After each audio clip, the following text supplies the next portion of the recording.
sesi yang kedua kita akan mendengarkan 4 presentasi lagi yang tidak kalah inspiratifnya. Kita akan mulai dengan menyambut presentasi pertama di sesi kedua ini. Berikan tepukan yang meriah untuk Seni Tani. Sampurasun. Saya Seni Tani, saya Mentari mewakili Seni Tani. Seni Tani adalah usaha sosial di bidang pertanian perkotaan.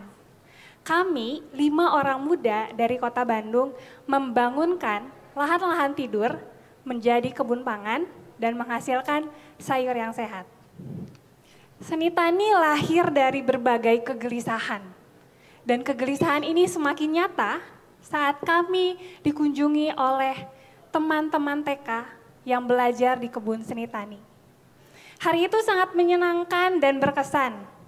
Kami bernyanyi, berkebun, menyemai kangkung, menyiram sayuran, dan juga kami panen selada merah yang paling menyenangkan.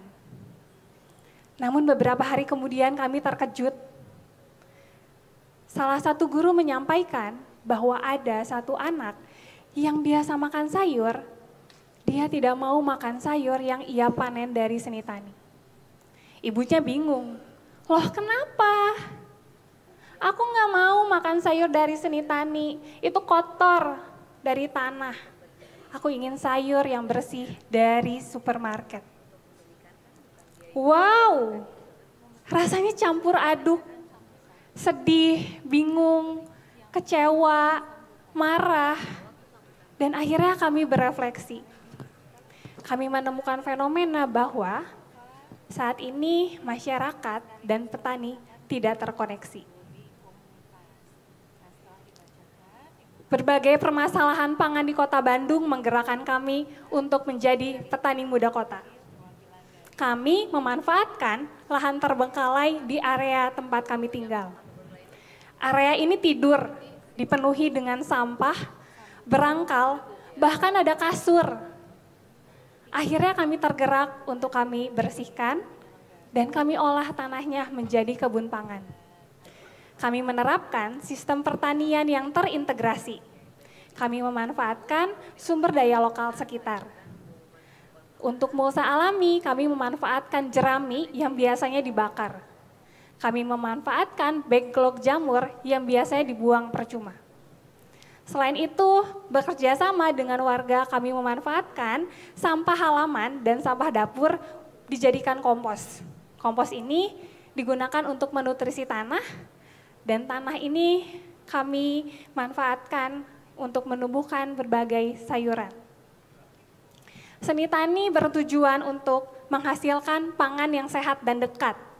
Karena data menunjukkan pangan Kota Bandung 96%-nya berasal dari luar Kota Bandung. Dan kami juga ingin gerakan ini bisa menghubungkan masyarakat dan juga petaninya. Setelah berhasil menanam berbagai jenis sayuran, kami ingin menjadi petani muda kota yang berdaya. Bisa berkarya dari hulu hingga ke hilir, mendapatkan harga yang adil. Akhirnya, kami menerapkan sistem community supported agriculture yang kami sebut dengan Tani Sauyunan. Sauyunan adalah bahasa Sunda, artinya gotong royong. Tani Sauyunan adalah sistem pangan lokal di mana petani dan konsumen saling mendukung. Secara singkat, Tani Sauyunan memiliki alur. Yang pertama, masyarakat Kota Bandung yang ingin berlangganan sayur wajib mendaftar minimal 1 bulan dan membayar uang langganan di muka. Dan biaya ini kami gunakan sebagai modal kami untuk bertani. Sehingga ada keadilan, kami bisa menentukan harga dan kami petani mendapatkan kepastian pendapatan. Kami memanen berbagai jenis sayuran dan memanen setiap hari Rabu.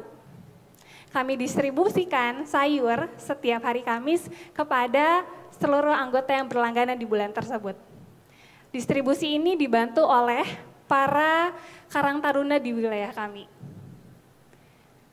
Seluruh proses dilakukan secara transparan. Kami jelaskan siapa yang menanam, di mana ditanamnya, bagaimana cara menanam dan kendala apa yang kami hadapi.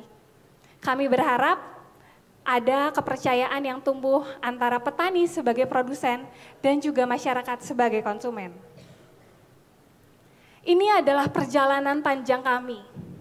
Dari seluruh proses, kami menemukan berbagai angka yang mengejutkan, ternyata kami bisa melakukan ini. Hingga saat ini kami bisa mengolah 913 meter persegi lahan tidur. Setiap harinya kami mengolah sampah, dapur, dan juga halaman. Dan setiap 3 bulan sekali kami bisa menghasilkan kompos yang penuh dengan nutrisi. Dan setiap minggu kita bisa memanen berbagai jenis sayuran. Namun angka-angka ini tidak bisa menggambarkan seluruh proses yang kami alami. Apakah itu berat? Kami yang bukan latar belakang dari pertanian mengatakan ini berat karena kami bekerja sama dengan alam. Ada kebanjiran, kekeringan, kebun yang rusak, dan juga bahkan hama. Itu kami alami. Dan saat ini tantangan utama adalah luas lahan, sumber daya, dan juga kapasitas kami belum memenuhi biaya operasional seni tani. Semua itu berat, namun dalam prosesnya kami pun menemukan kebahagiaan, ketenangan, dan kepenuhan hati. Matahari pagi, sayuran yang tumbuh, momen panen, dan membagikannya kepada anggota itu adalah momen yang paling menyenangkan. Saat ini kami mengadakan setiap akhir pekan kelas kebun gembira agar adik kecil bisa datang, bertemu dengan petani, mengenal bagaimana sayuran itu tumbuh.